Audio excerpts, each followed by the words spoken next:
At a certain point, you have to kind of not really give a shit and just write what comes from the heart. Majors didn't want to sign me because I had never worked with a producer yet. All my songs are on guitar, so I'd literally go into meetings just playing like 8-minute long songs on guitar. What is Hades to you? Hades to me is just a representation of like toxicity that's seeded into our kind of daily existence. It's the systems in which we are living under, essentially. Songwriting is like, you're just channeling energy, and some days you're really tapped in, and then some days you're just thinking too much, and it shows. What's the step between that and your journey to the voice? It's TV, it's not music, you know? You don't have to appeal to the masses. What do you say to a kid right now that's, in this era that's trying to do the same thing? Younger artists are going to watch this, and I just hope that they understand how important it is to just... This season is presented by NMPA, the National Music Publishers Association, champions of songwriters and publishers everywhere. Welcome to And the Writer Is. I'm your host, Ross Golan. Today's world builder builds worlds worldwide, combining her worlds to make a whole universe of incredible art. Dark and whimsical meets bubblegum grunge. She has racked up hundreds of millions of streams, sold out tours, and leads one of music's best cult followings. All the way from the other coast, this artist lifts multiple colorful communities because she cares. And the writer is Melanie Martinez. Hello. Thanks for having me. Hey, Disney Princess is a great song. Thank you. Who are your 5 favorite Disney princesses? I don't have any favorite Disney princesses. Who's your least favorite? I don't have any least favorites either, to be honest. I don't really think about them much, which is, I guess, weird considering I just put out a song called Disney Princess, but I guess that wasn't the real point of the song. It is. How do you come up with a concept like that? Where does that song come from? Well, I just thought it would be interesting to... I love writing about different experiences, and with this album particularly, I wanted to write about all the different traps that I feel are set by kind of patriarchal, toxic, masculine energy. So if Hades is this kind of entity, I wanted to write a song about like the entertainment industry and, what that can feel like as a woman in music and growing up in it and being so just...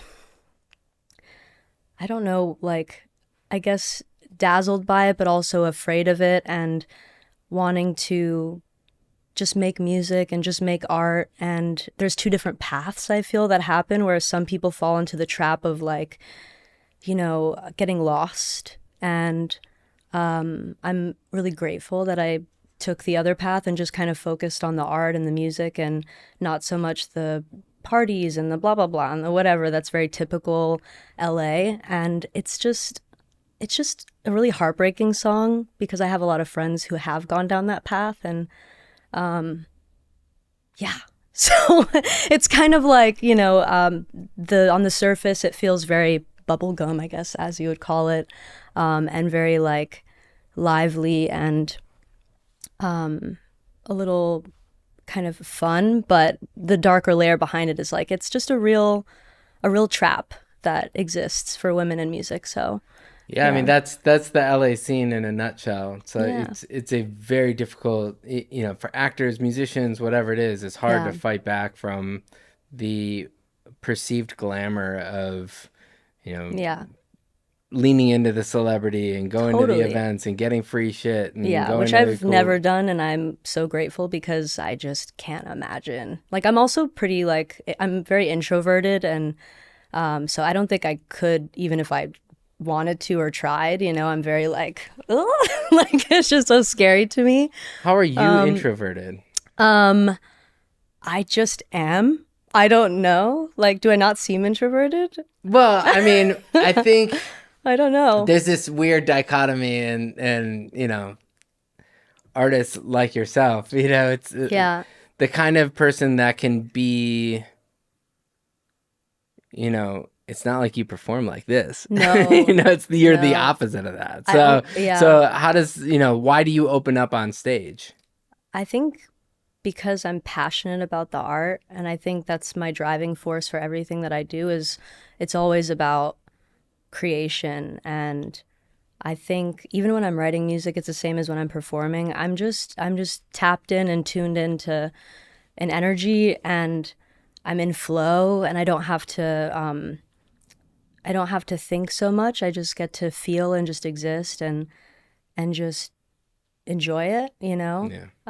And that's my favorite thing ever. That's like why I do it. Everything else is like, oh, like like all that is like, ugh.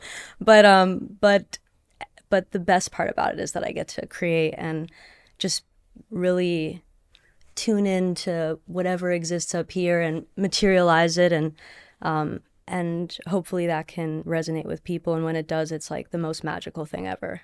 When you say whatever exists up here, is it spirituality? Is it religion? Is it God? Is it what? Is it? It's just energy, I think. Okay. Like I don't know if you feel like this when you write music, but like I just feel like it's magical, you know? I'm most of the time it's an out of body experience for me. I'm not even conscious of what's going on. Like I can have title ideas and I can write down a bunch of ideas for maybe like lyrics or have a melody that just hits me out of nowhere, but most of the time it's like I just create the space to be able to like tap in and just like feel out what it is. And it's like I always say like ideas are just energy passing through above our heads. And, I can have the same idea as someone who lives, in a completely different country. And it's just our fingerprint is not necessarily the idea, but it's how we materialize that idea. So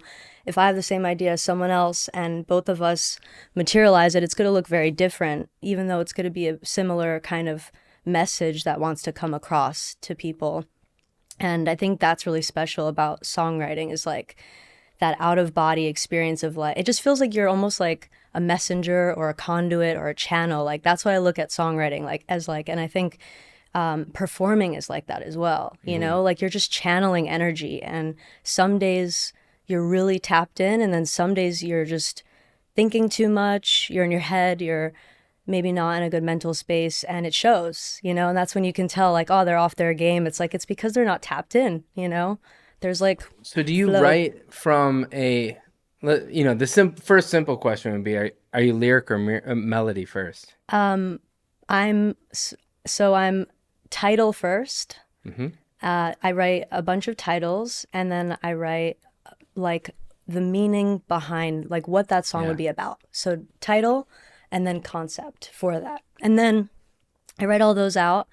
And then when I go into the studio, a lot of times, or when I'm even just at home and writing on guitar or just writing out in the open, I'll have like a little bag, and I'll put all those titles Really? in a bag, and I'll just randomly pick which one.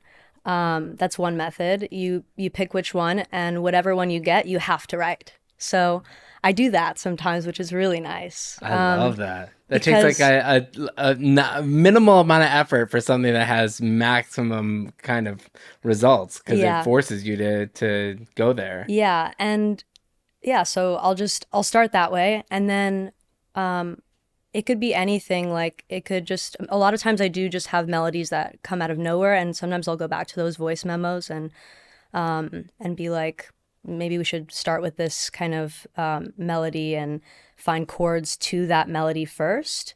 Sometimes I'll just have the whole thing at once. Like there's a song on Hades called Weight Watchers that's like one of my favorite songs lyrically, but the melody was actually the thing that I was like in a hotel room on tour, and it was just like pouring out of me, and I was just singing it over and over again, and then I just started to write lyrics to that melody, and then I brought it in like a month later after tour to CJ in the studio and was like, we have to find chords for this and figure it out. And it just happened really effortlessly. But a lot of times in the studio, it could be a drum groove, and I'll just have sometimes actually my favorite thing is just a drum groove, no chords, no nothing, and just melodies will just start to form. And then you're not locked into a grid, Do you capture ideas on voice notes where you just run the voice note, or are do you have a good memory when you come up with cool ideas? Like, how do you capture this fleeting art that's in the ether? Sometimes I'll record something and then I'll forget about it. And then months later I'll have the same melody come up. Yeah. And I'm like, and then I'll look back and I'm like, that was literally the same exact melody from like months ago that I never looked at. It's so weird. So sick. It's And so the weird. thing is, like, I don't know if you're like this, but when obviously you perform a lot of the songs that you release, that makes sense. But there's something about that creative process of it's just you and your voice notes, like having this dialogue, trying Yeah. to refine an idea. Does it take you a long time to write songs? No, it doesn't actually. I'm once I'm in that flow, I actually write, record, and like the first demo is pretty much how it ends up sounding with a little bit of extra additional production. That all the vocals and the song and everything from any album of mine is literally from first day, always. No way. Yes, like that is how it is. Do you track your own vocals? Or is it usually when you're with, Well, when I'm with CJ, he has yeah, a home studio, so whenever I work with him, I get to track there, which is nice to be great at studio. home. Yeah, and then but for Portals, I did track a lot of my own because it was like COVID as well, and I had an excuse to just be like, oh, we have to social distance, so I have to stay at home. Oh, like for me, I was always staying at home, so it just was so much easier to just be like, I can't go. I'm so Yeah. sorry.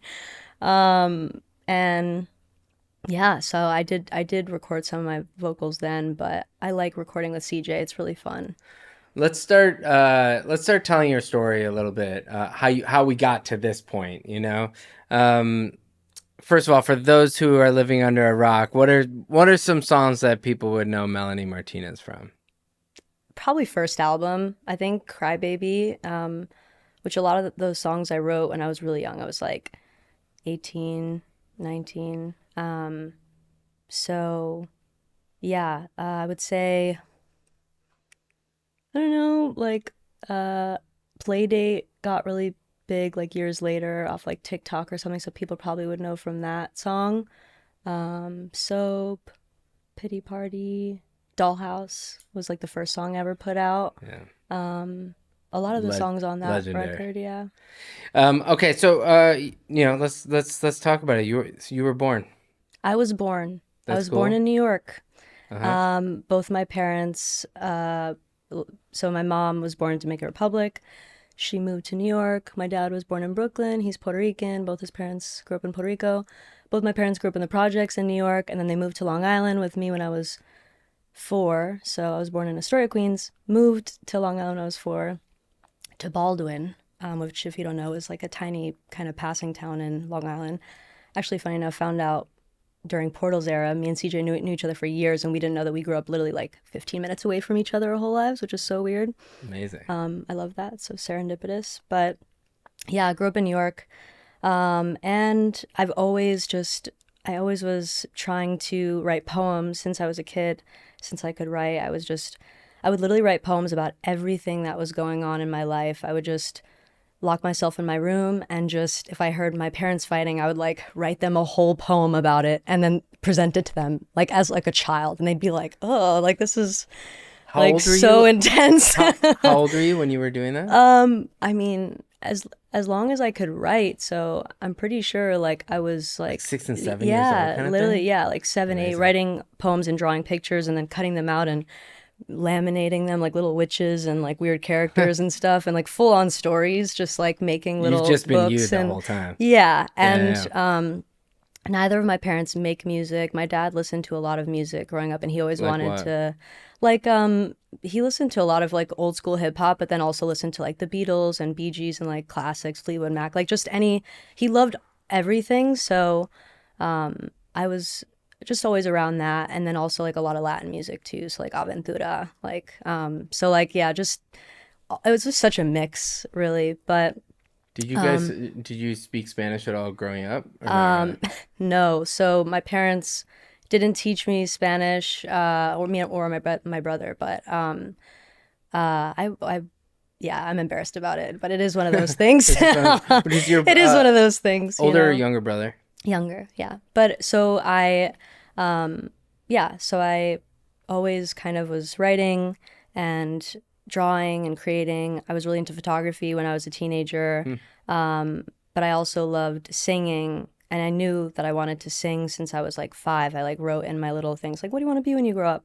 I wrote singer at 5, and I knew that. So that's always been a thing. But I always wanted to learn how to play guitar, but my parents couldn't afford to get me a guitar, so my uncles pitched in at some point and got me a nice guitar, a Taylor, That's sweet. and I taught myself through YouTube tutorials how to just. How old were you at that point? I was probably like 13, 14. Were your parents supportive of you wanting to be a singer? They were supportive of me doing any kind Anything? of art or music. They just, they were, I mean, they're so encouraging. My parents were amazing. So I got really lucky in that way. They definitely knew I wasn't going to go to college. They were like, you know, they're like, we can't afford college. So like music, art, great. Like, let's figure that out for you. Like, that sounds great. I didn't even take my SATs because I knew I wasn't going to go to college. Wow. Yeah. So everything was just all like music, art. There was There no was no plan plan B, B. zero plan B. Was it photography or music, or was it always going to be music? I loved both so much. I loved the visual medium of photography, and but in my mind, I thought, and I loved watching music videos. So I just thought, like, you know, if I could combine the two, which you can as a music artist, then I'll be happy for the rest of my life because then I can just keep doing that. There are a lot of artists that that attempt to do what you've done, as far as Desmond Child was on this years ago. I don't know if you know Desmond, but Living on a Prayer to Living La Vida Loca, all these big songs with pop stars in the 80s, 90s.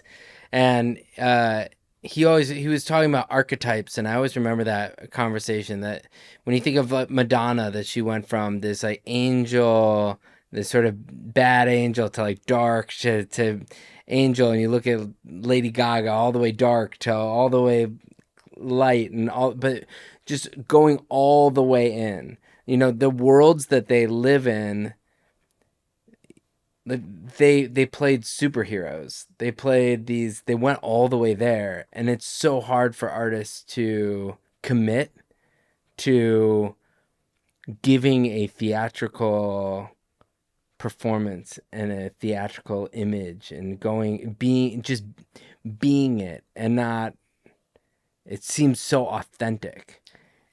Yeah, yeah. Where does the authenticity in being able to dream up these worlds that you've built, at what point were you combining the music that you liked with the visual medium that you liked? Well, I don't know if I ever got the chance to do it until I put out Dollhouse. When I put out Dollhouse, it was independent. It was after I was on The Voice, and I was having all these like label meetings, but nobody, like, majors didn't want to sign me because I had never worked with a producer yet. I was just all my songs are on guitar, so I'd literally go into meetings just playing like 8-minute long songs on guitar. So it was kind of just like, you're not ready, like you're not really there yet.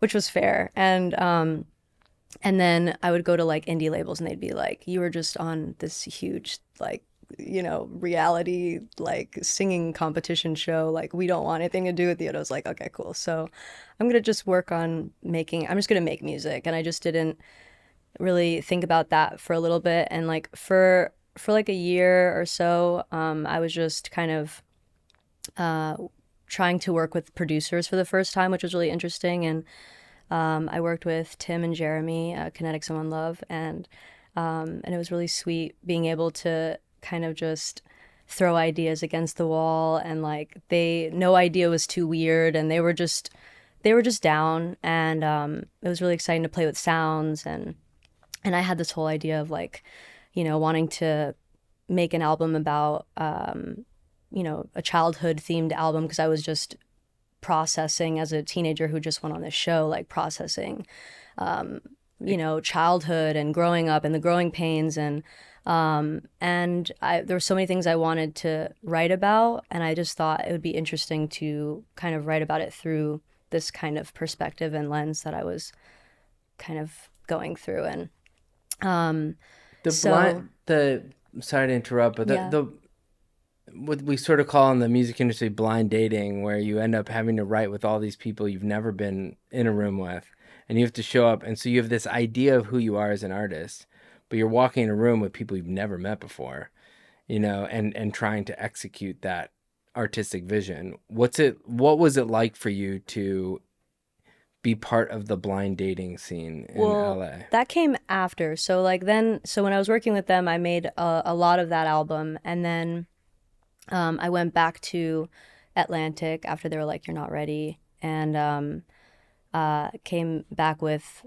pretty much half the album done, and was like, "This is what the album is." And I put out the Dollhouse single, and I made that video with friends, crowdfunded $16,000, and made the music video. And I made like all the little kitchen sets and stuff in my backyard out of cardboard and and spray paint and stuff. And just, yeah, that was the first time I was able to, back to the first question that you asked, that was the first time I was able to mix a visual medium with music, and it was so exciting and so special. And then, so yeah, but back to the second question you just asked, with blind dating and music, that didn't come until after I was signed. So I had a really good flow with Tim and Jeremy, and then that's what happens is like you have a good flow, and instead of the label being like, you should just continue to do that and see what happens, or like, let's put you in with everyone, and you're like, oh, okay, I'll try, but you know, you don't always have that magic with everyone, you know? So I was going into a bunch of rooms and I was writing songs, but I knew in my gut like which songs really resonated with me, and there was a lot of unreleased songs from that era because I was just being thrown into so many sessions that just weren't the right fit. Well, shout out Tim and Jeremy. Their studio is all of 5 houses down the street from here. Yeah. And we haven't seen Tim visit this set since last week. So let's go back a little bit. Because I jumped forward. Your uncles get you a guitar. Taught They myself. gave you the tailor. You teach yourself using YouTube a few chords, which I, by the way, still literally only know enough to write, and just everything is by ear at a certain point too. So like I'm not the most skilled guitar player even to this point. I just kind of use it to write. It's just a way to get the ideas across. Sometimes that makes the best writers. And if you have too many options, a lot of times you're like, I don't know what's happening here. But when you have limited amount of chords to use, you know, you may be focused on other things like lyrics and melodies and things that might matter more. Yeah, I mean, I think it's like after that point, I don't even know. I just kind of I was just writing music, writing a bunch of songs. What's the first song you wrote? Oh God, I cannot remember at all. You can't, or you won't? No, I actually can't. But I know I wrote. I mean, at that time, I was like watching just a lot of like Law and Order and like really like intense. Like I was like, again, I stayed home most of the time, so like I didn't have a lot of life experiences. I was a teenager. Were you in New York still at this time? I was in Long Island. Yeah. Long Island. Yeah. And so I just wrote about anything and everything. It could be like, again, like anything that like I was experiencing through like witnessing friends or like their parents were going through something, or I heard about this one thing that whatever. It could be anything. Like, again, I had never done drugs and I still haven't. But when I was younger, I was like a teenager writing about like drug addiction after like writing or after reading this book called like Go Ask Alice or something for school. It was like a school thing or whatever, and they were like, you should write can you come back with an essay or whatever, and I was like, can I just write a song about this, because it's so much easier. And then I was able to do that for school. So like it started kind of in that way. Loved that. Like in retrospect, I liked doing it, but then I remember having this like just horrible feeling of, oh no, but I have to sing it for the class. ass. Like, ugh, you know? Do you get stage fright? Only when it's like, for some reason, I'm more with new people, especially like settings like this where it's like a few people in a room. I'm like a little bit more like shy and like introverted, but with a lot of people, like a huge crowd, it's just such a different thing. So Yeah, we should have done this with 1,000 people. probably. Yeah. Fair enough. Yeah.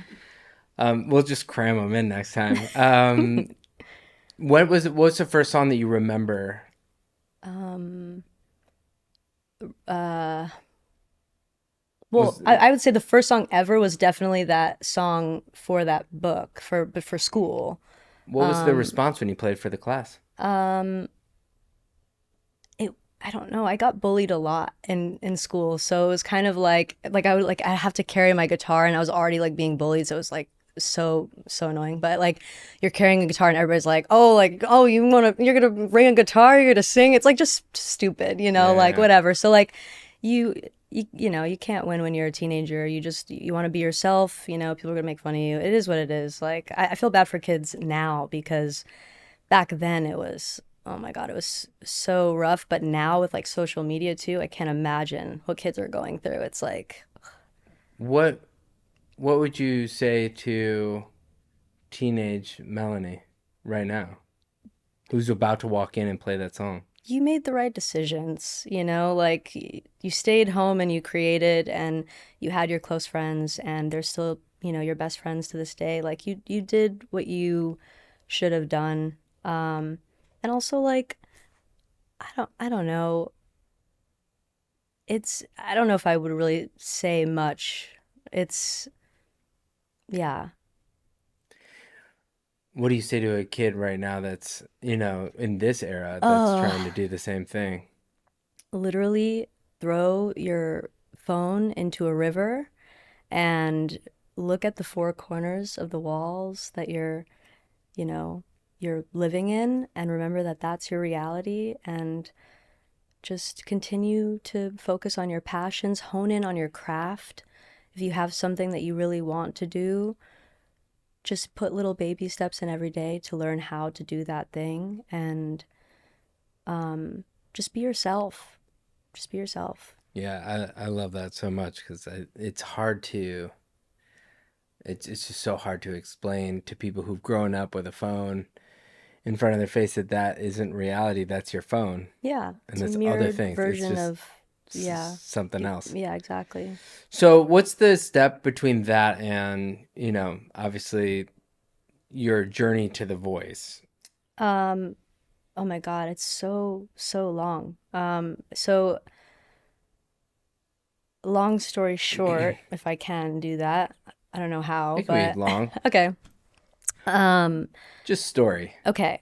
So I didn't watch a lot of those shows growing up, but my parents did. And I would just kind of make songs and put them on YouTube and they'd have like 30 views or something. Like it was like just to, it would be covers or whatever it was. Are they all still up there? No, no, they're not.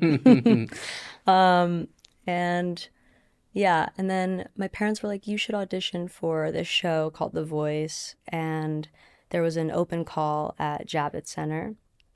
And we went and my mom, my dad took me, but then the car broke down right before the tunnel. And so we had to, me and my mom had to hitchhike a cab and someone finally stopped for us. And we got there, waited on a 2 hour line.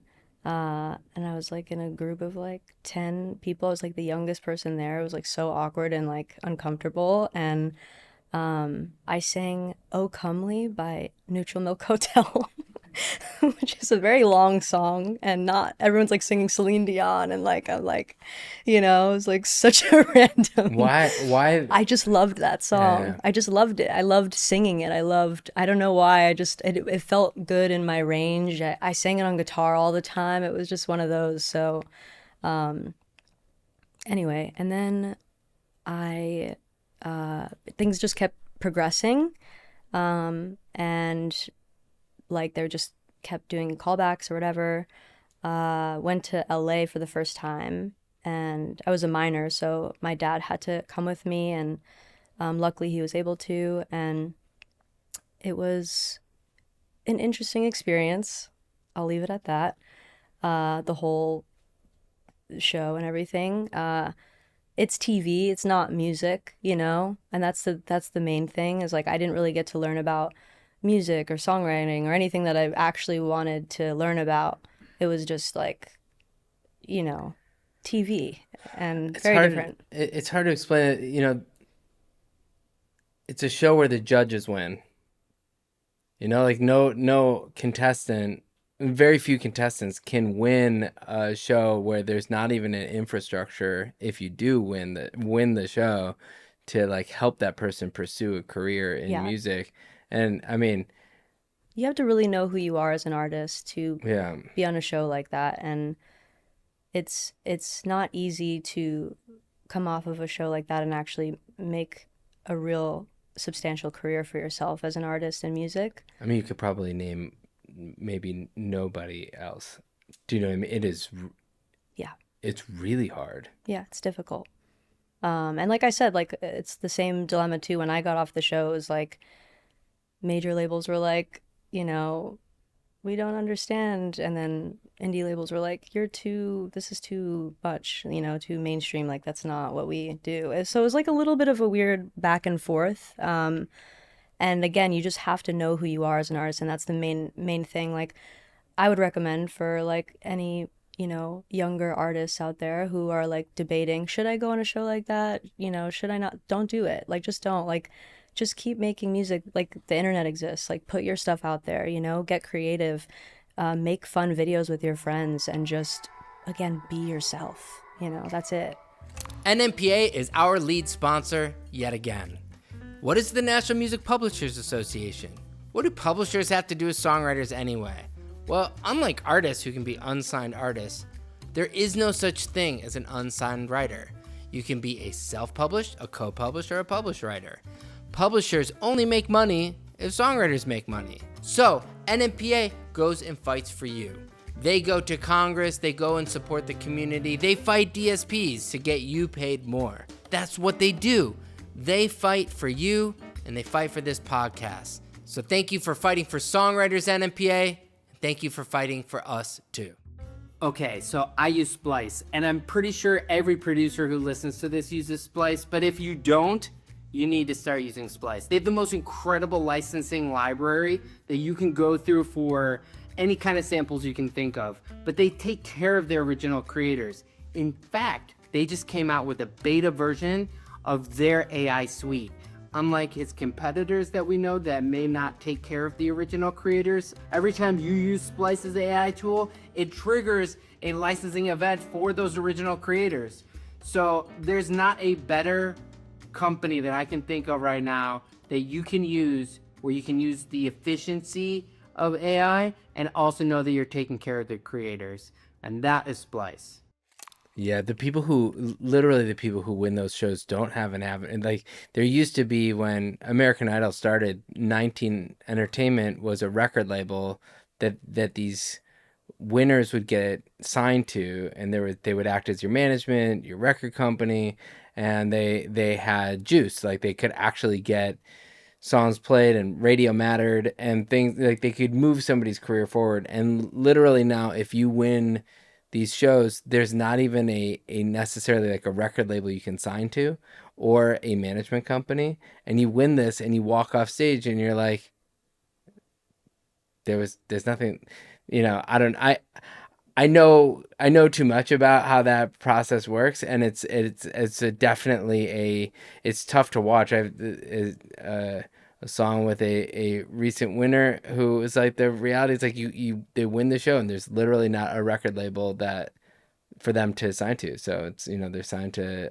a label in another country, a subsidiary. It's like, it's just not what people think it is. No, it's not. Yeah. What did you learn from the show that is positive?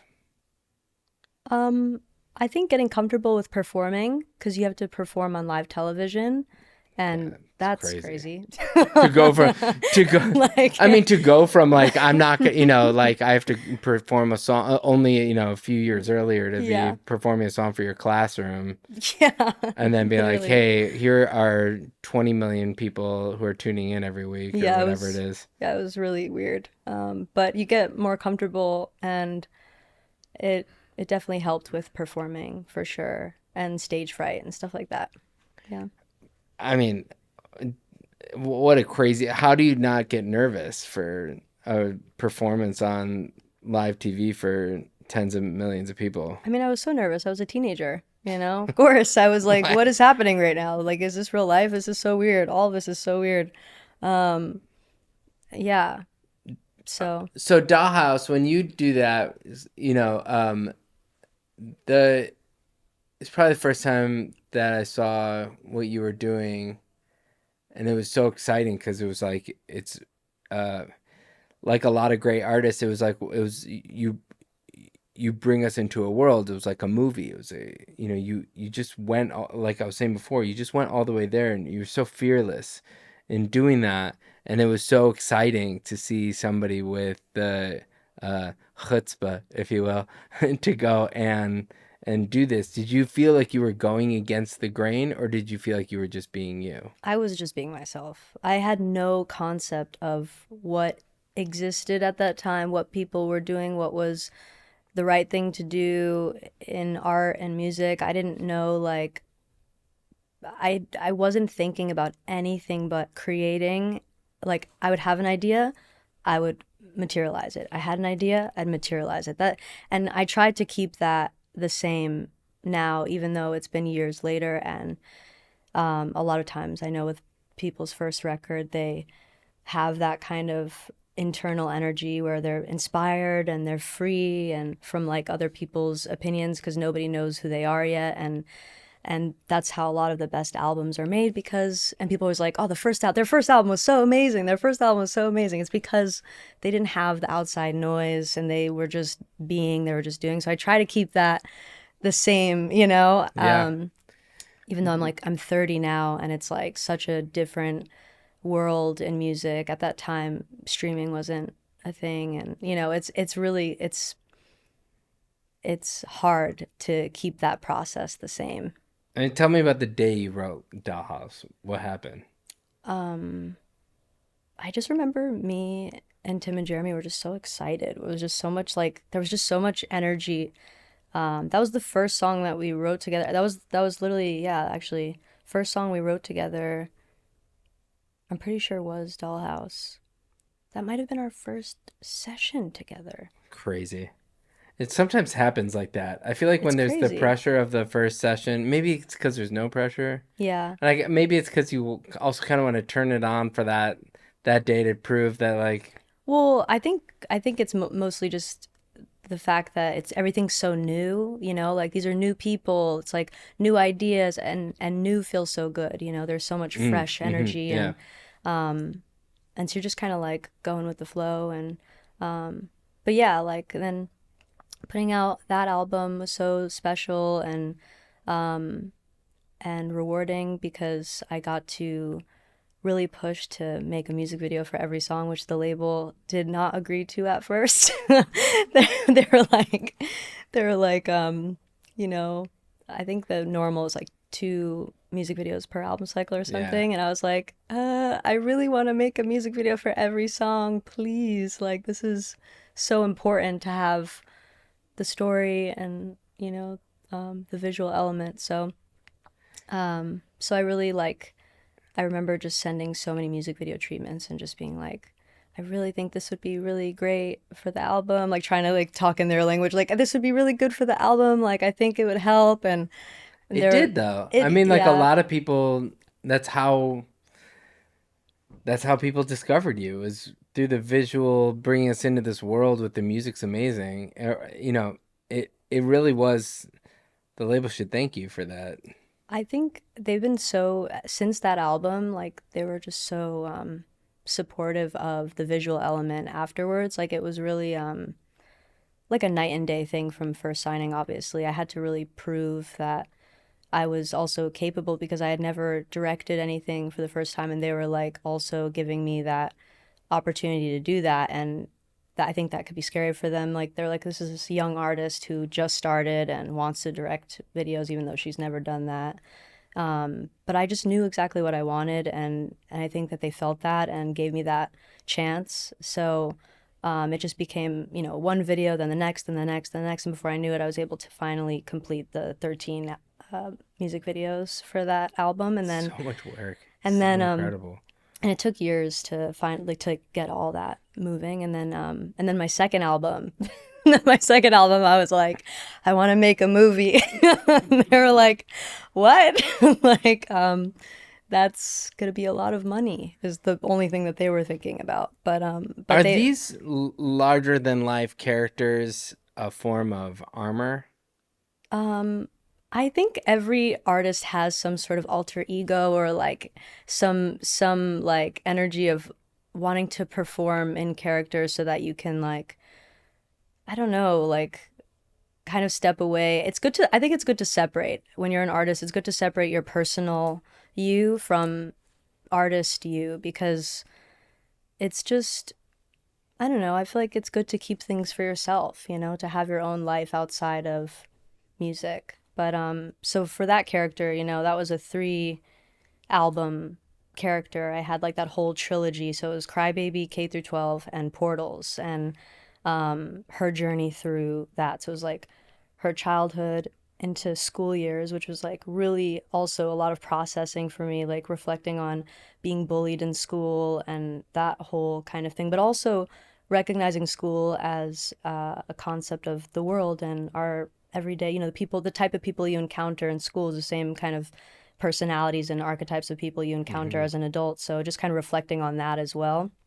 And and then Portals was after I had been reading like so many past life regression therapy books and like hypnotherapy books on like the in between of like life and death, like that weird space. Like I was like obsessed with that for a few years. So so then after with Portals, I was like reading. I was reading about just the stages that people talk about in hypnotherapy, where they go from death all the way back to incarnation again. And I was reading different books and kind of crossing over like different stages from different books that kind of resonated with one another or seemed similar and created a storyline. And that's what each track goes down. The album goes from death all the way back to birth, like through that hypnotherapy journey that I read about. So Do you write short stories before you go into outlining what the songs are going to be?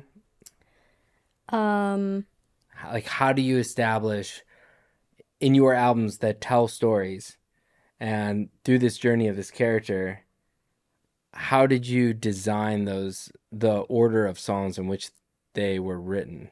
that all comes naturally. It's all intuition. I don't I it's it happens simultaneously. So you know when you're going to the studio, I need to write this. This is next in the story in the order, or is it not like that? No, sometimes it is. Sometimes there's missing puzzle pieces, and then sometimes it's like an afterthought. Sometimes it's like, oh, like I actually think that this part of the story makes more sense here, and you know, like it's kind of a puzzle piece, and it happens intuitively. But with this current album, Hades, it was kind of like it was a little bit of both at the same time. I was writing the story because it's also like there's like a film script as well that for Hades that I'm working on trying to get materialized. But that's something that will come later. But it's that was like a mix of story, character, and also writing the songs prior and fitting that into the story that I was writing after, if that makes sense. So it's like I wrote a bunch of songs and then at a certain point I started writing the story and then I started to kind of piece together the track list through Hmm. that, if that makes sense. Yeah, I mean, in this next segment of what would CJ Barron ask Melanie Martinez on And the Writer Is, the producer of Hades, amongst obviously other albums you've done. But he said, you once told me that when writing about serious topics, like most of Hades, you sometimes have to dose it with a little sugar so the medicine goes down. How do you balance delivering such heavy, meaningful themes while still crafting hooks that are so catchy and accessible? Um, wow, CJ. um, I I think that I don't know. I always look at it's out of body, right? So a lot of times I don't even really know it's happening at the same time. There's a melody that's just nonstop in my head, and I'm naturally sounding out like kind of syllables that I can piece certain words together through like little, if I'm writing little sections of like poems even, and I'm trying to tell the story, it's it's a difficult thing to talk about serious subject matter and topics that are very intense without coming off like preachy or um, like corny as well. Mm-hmm. I think that's a hard one for people is like, how do you write about this without sounding really corny, you know?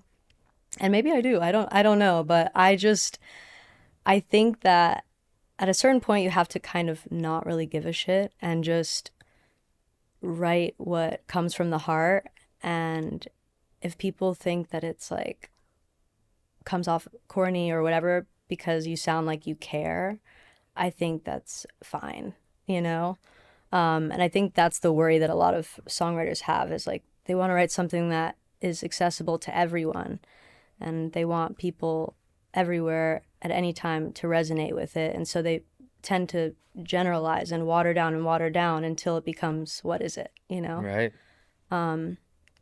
And I think it's cool to care, and I think it's okay to share your lens on the world, even if it is a temporary lens, you know, even if in 10 years you're going to outgrow that lens. I think that's what makes music special. It's a timestamp in your life. And so I tried not to think too much about how the message is going to come across and just say the message and trust that the melodies that feel so good and juicy will sit perfectly on top of that message and they'll invite the right ears. Interesting. Yeah, totally. Going back to Crybaby, that, you're now signed at this point. This album comes out and it kills it. It does so well. Do you start feeling the pressure of commercialism, at any point in that Mm, process? no. I mean, the commercialism kind of follows your art, which is unique in I, in a it's, system. It's like I think people listen to your music and want to see you live. They go to see you and hear you. Like it's part of that world building. yeah, I don't know. I don't really think much about the commercial aspect.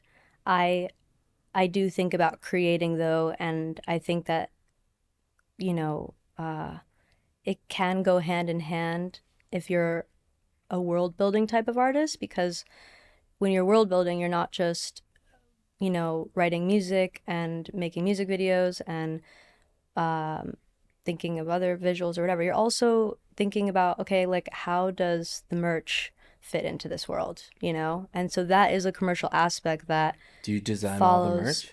Um, I'm very I'm very particular about the merch. I don't like hand design all, but I love like commissioning artists and stuff for it and but like everything down to like a track list reveal, right? It's like I like finding, you know, cool artists like Phoebe, who I just put out the track list reveal for Hades today, and it's like a stop motion animation. It's like one of my favorite things That's ever, so cool. and it's so amazing because like she like worked so hard and like crafted everything with her hands, you know, and that's like that tactile, practical art is my favorite thing ever. So I think when you're a world builder, I think the commercial aspect, depending on how you look at it, if you don't look at it as just like, oh, these are just products and blah blah blah, it's like no, it's like it's a part of the world, you know, it's a part of the process. It's such like a dream career from the outside to be able to be yourself as an artist and to really do art. Do you feel like you're living a dream? Are you happy? I am very happy actually. I don't think I always was, but I do think that maybe it's like 30s. Like I just turned 30 last year and I'm like I'm in my 30s, you know. But I don't know, maybe it is just getting older, and when you really prioritize the right things, like my priorities in life have affected my mental health in a tremendous way. Like, you know, I wake up, I play like a weird meditation frequency music in the morning, you know, I have an amazing dog who's lovely and What kind of great, dog? Frenchie. But she's so I journal. I have like a whole. I do the whole, you know, the washi tape and the highlighters and all the stickers. I have a sticker printer.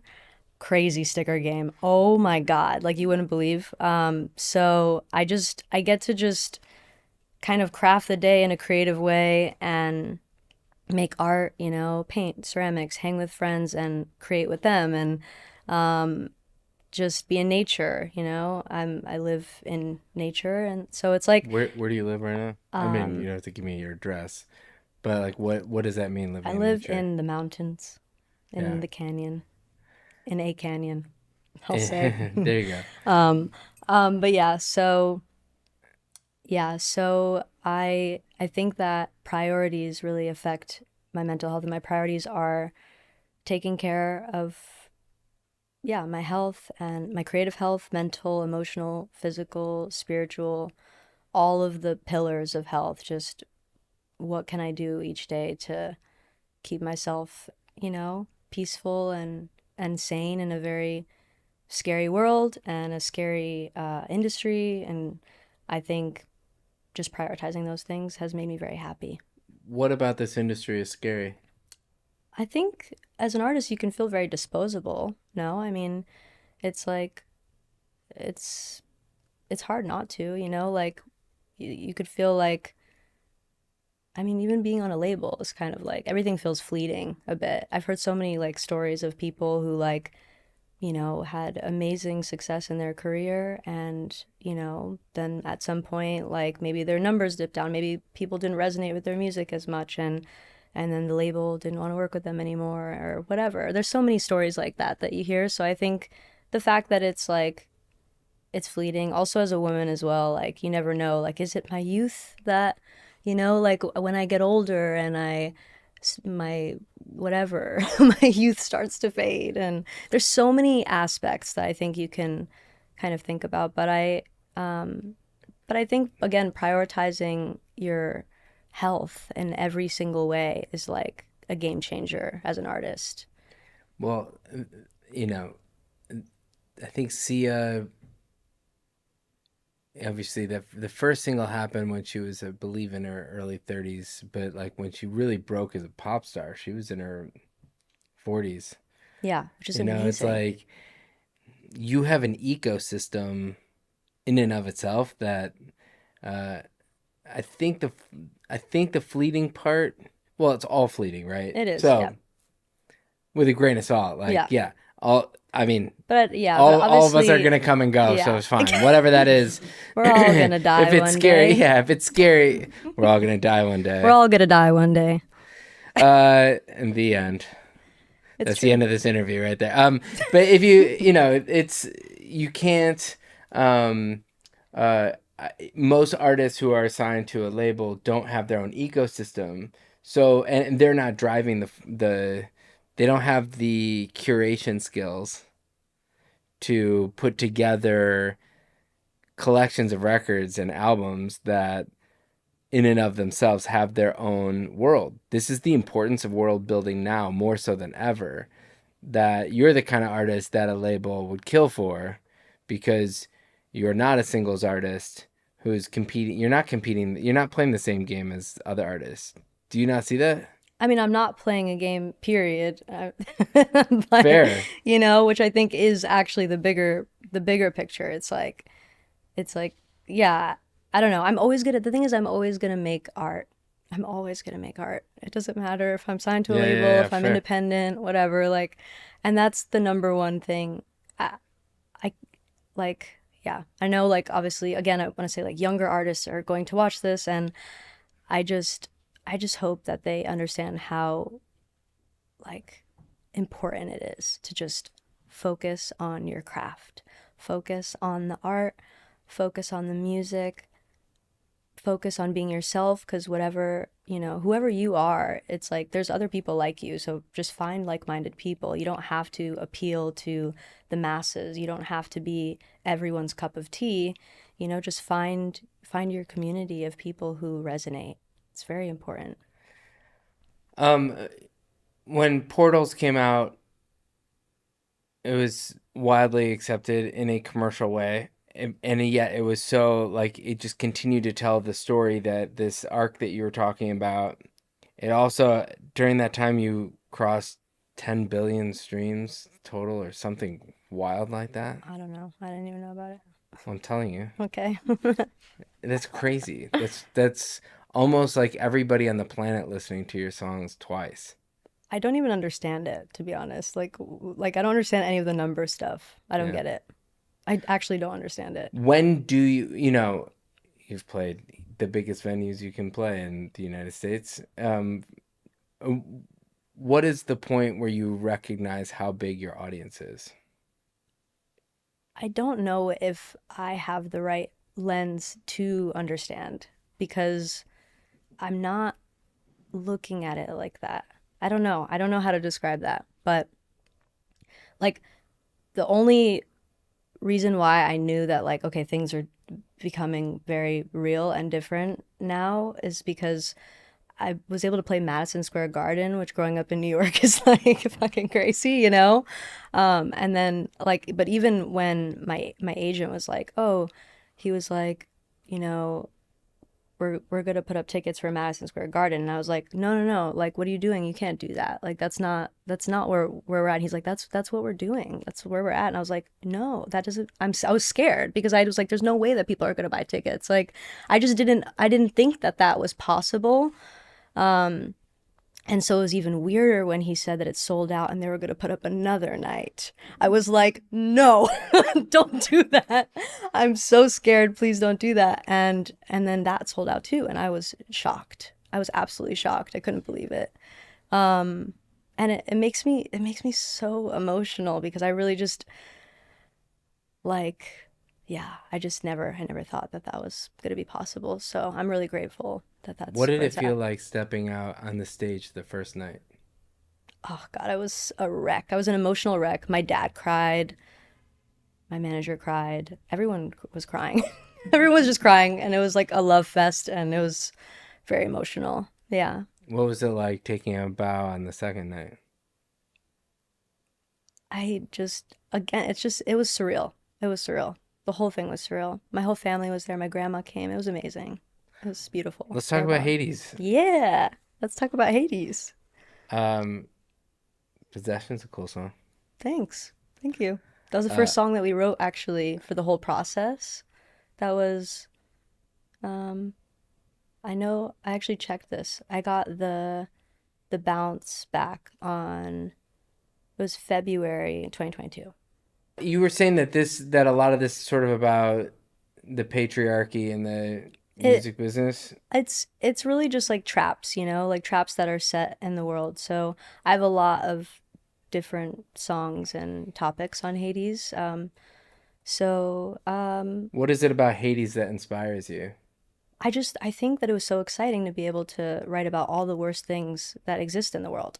Like, what amazing opportunity, I was like, I want to write a dystopian album, and at first I thought I was going to be writing this kind of future, dystopian future kind of record where I was creating a story about what's going to happen, and like I ended up realizing that a lot of the songs I was writing were just a reflection of what's going on today, um and yeah, so I tried to write about all the worst things that I could think about. Like, Cathartic, I'm yeah. sure. The how much of Hades the album should we expect? Things like did you get into the Greek mythology around like Orpheus and that Nope. kind of thing, or it's more Hades as in like the devil and what that brings? Like what I is Hades to you? Hades to me is just a like really awful, scary, demonic entity that is very patriarchal, and it's like a representation of like toxicity and just that's seeded into our kind of daily existence, you know? Like, yeah, it's the systems in which we are living under, essentially.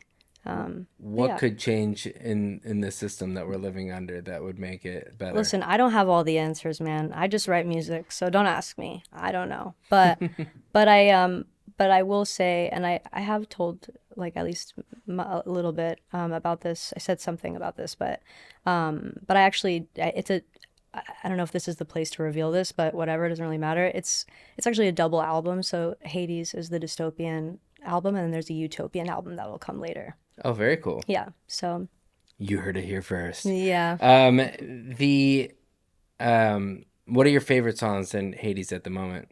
Um. Oh my God, so many. So I God, this is so hard.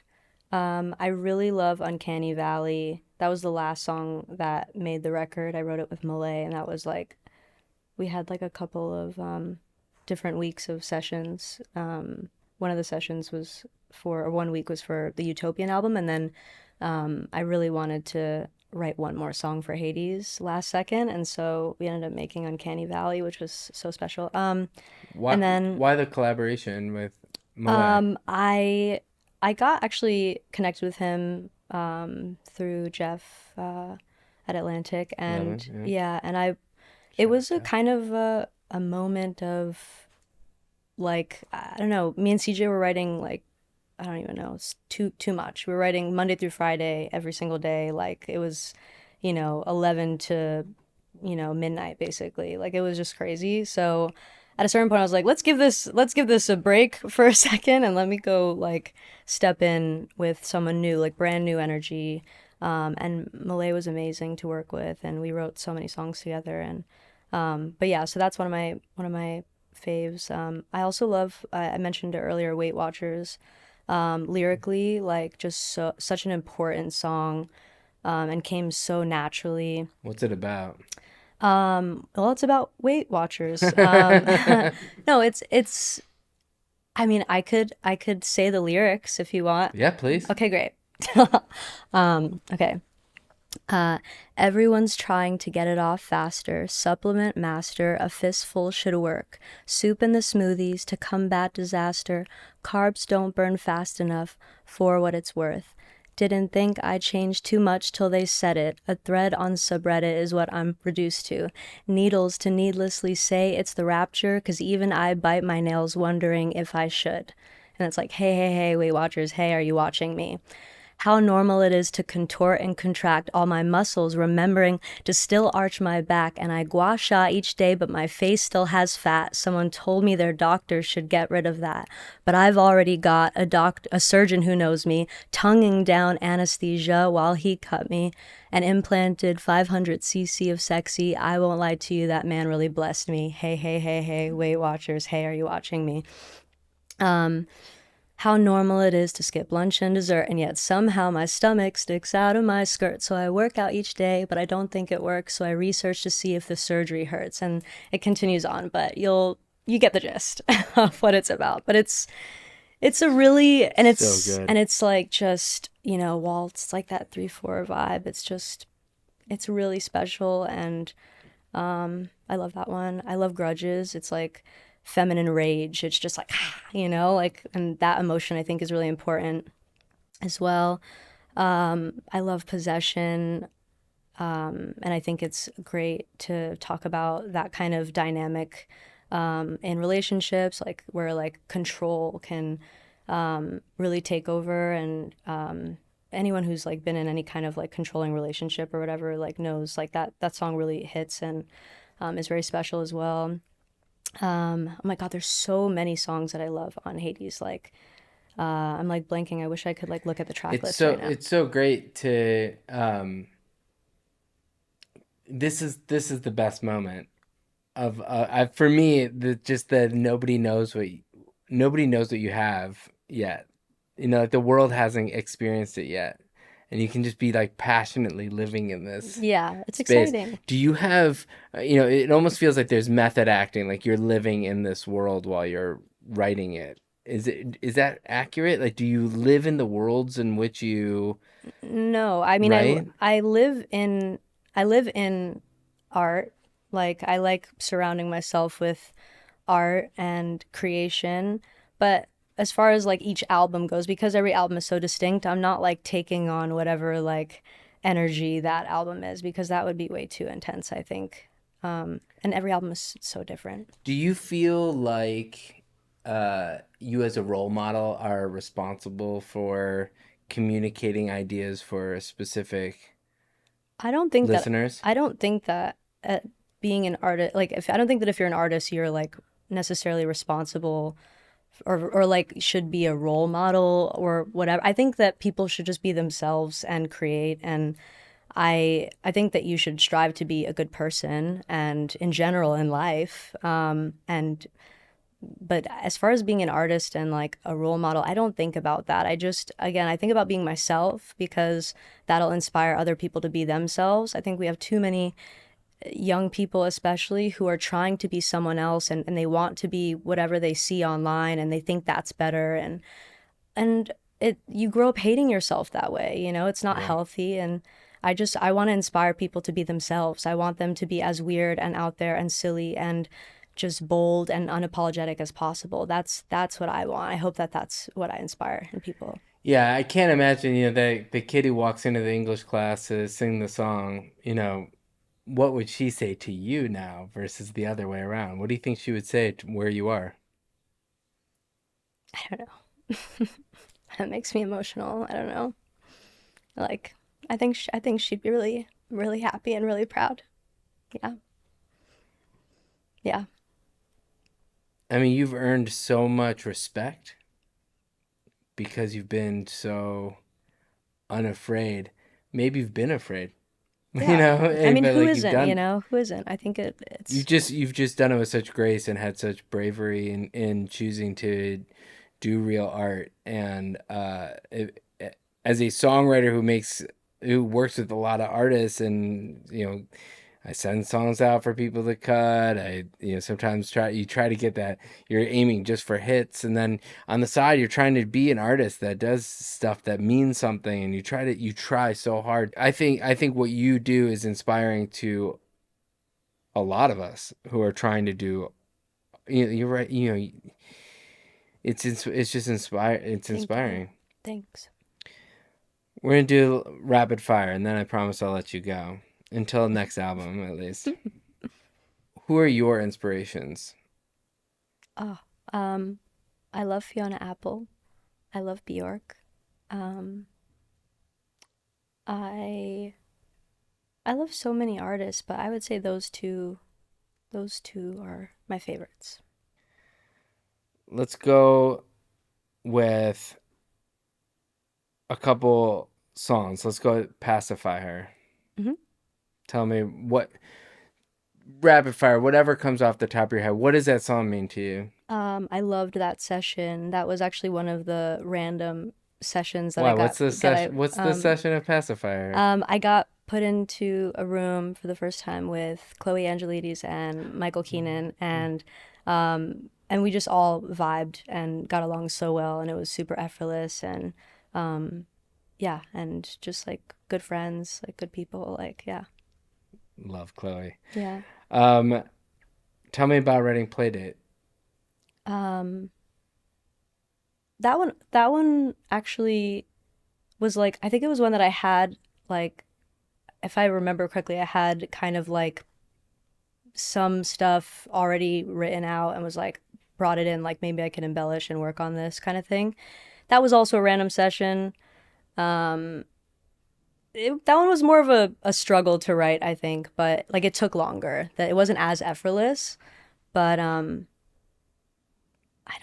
don't know. I mean, this was so long ago. Totally. It's so long ago. Like thinking about those sessions too, I was like just, very young and just making so much stuff all the time.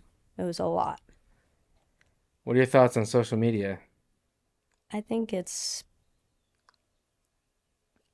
social media. I don't know. I mean, it is what it is. It is what you make of it, I guess. It depends on your lens and your perspective, but Yeah. my lens and my perspective on it is I stay off of it and I focus on real life. And I think more people should do that as well. I think it's healthy and good. What are your thoughts on AI? Um, I think that it's bad that people are using AI for like, like that's like a final kind of thing that they're putting out there and saying, I made this thing, like I think that that's not good, but I do see how AI has helped as a tool for some people. I don't necessarily think it's good for songwriters or that kind of thing, or people who like write, or people who make things with their hands. I think you should continue to make things with your hands and your brain and whatnot. But I understand also like it as a tool for people. Like I can see that and I get that. I don't know. Your dad, He's awesome. your mom, She's amazing. your brother. He's so amazing. My whole family is like incredible. Sounds like you won the lottery. I mean, with family, yeah, I did for sure. They're the best. Well, what part of your life did you not win the lottery? Um, I don't know. I'm pretty happy. Yeah.